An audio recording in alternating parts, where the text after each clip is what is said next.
adjudication. Diba? Ang rule po namin ay BSP Circular 1169, and clear po dun sa circular na yun na hindi po binding yung technical rules of evidence that you usually see in court litigation. So that means, mas simple po yung process of BSP adjudication. The other thing po that we should note is, summary lang po yung proceedings. We receive evidence by submission of affidavits or other documents. Wala pong trial. Wala po yung mga objection, Your Honor, badgering the witness, yung nakikita niyo po sa TV. Hindi po gano'n. Third po, wala pong filing fees ang BSP adjudication, unlike in court litigation. At hindi din po kailangan ng abogado. Although, of course, it always helps to have one to assist you.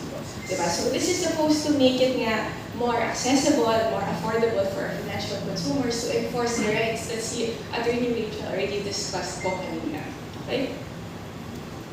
So, I guess the catch, however, po, is in BSP adjudication, limited lang po yung scope ng power ng financial transactions that are purely civil in nature, and the claim prayed for by the financial consumer is solely for the payment or reimbursement of a sum of money not exceeding 10 million pesos. So, I want to emphasize 2 points lang when it comes to the jurisdiction of the BSP. The first is that it must be a money claim. Ibig sabihin po, may claim po yung financial consumer sa BSI na pera. Okay, hindi po cover dito, for instance, yung gusto niyo pong magpa-cancel ng loan, magpa-cancel ng interest, or for instance, i-challenge yung validity ng foreclosure. Hindi po yan covered ng BSP adjudication. At pwede niyo pong i-pursue yung remedies niyo sa proper courts. Okay? Yung other point po na gusto ko pong i-emphasize dito is that only the financial consumer can avail of this remedy. That means na kung yung BSI, yung may claim against the financial consumer, hindi po available ang BSP adjudication sa kanya. At kailangan din po niya pumunta sa regular court process. Okay? Okay. Na-discuss na po ito ni Atty. 1169 that you can use as a reference. Diba? And what's important here is you have to file your complaint either by personal service or by registered mail or courier. Pero after that, yung next subsequent submissions po ay pwede na po by email.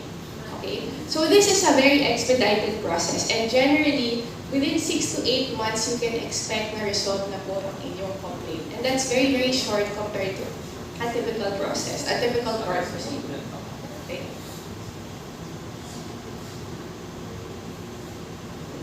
So ito po yung marami pong powers ang BSP in relation to adjudication. Which includes, for instance, yung pagsabina ng mga documents ng evidence, pagsabina ng mga witness para magpakita, mag-order ng examination, search, seizure, mag-punish for contempt. Pero the whole point of this, I think, is that, well, first of all, hindi porket financial consumer ka at mag-file ka ng adjudication case ay necessarily mananalo ka, di ba? It is still, of course po, your burden to prove your cause of action, di ba? To prove na karapat-dapat na naman talagang matanggap yung money claim na hinihingi nyo. But what these powers essentially show us is that these powers are in place to enable the adjudicator to ascertain the facts of the controversy, kung ano ba talaga yung nangyari, and to ensure na speedy, efficient, and fair yung resolution ng inyong dispute. Okay? So, last slide na po ito, kasi alam ko pagod na po kayo. So, ang decision po, ang next step po ay mag-file po ng motion for reconsideration within 10 days from the receipt of the decision. At kung na-deny po yung motion for reconsideration, aakyat po sa Court of Appeals via petition for certiorari within 10 days lang din po. And this is very different from the prior sa court proceeding, which usually gives you 60 days. Okay? So, I guess yung final takeaway na lang sana is that we hope we don't see you po sa adjudication kasi that only means na nagka-problema po kayo sa inyong BSI at hindi po siya na-resolve sa FC, PAM, CAM, and mediation.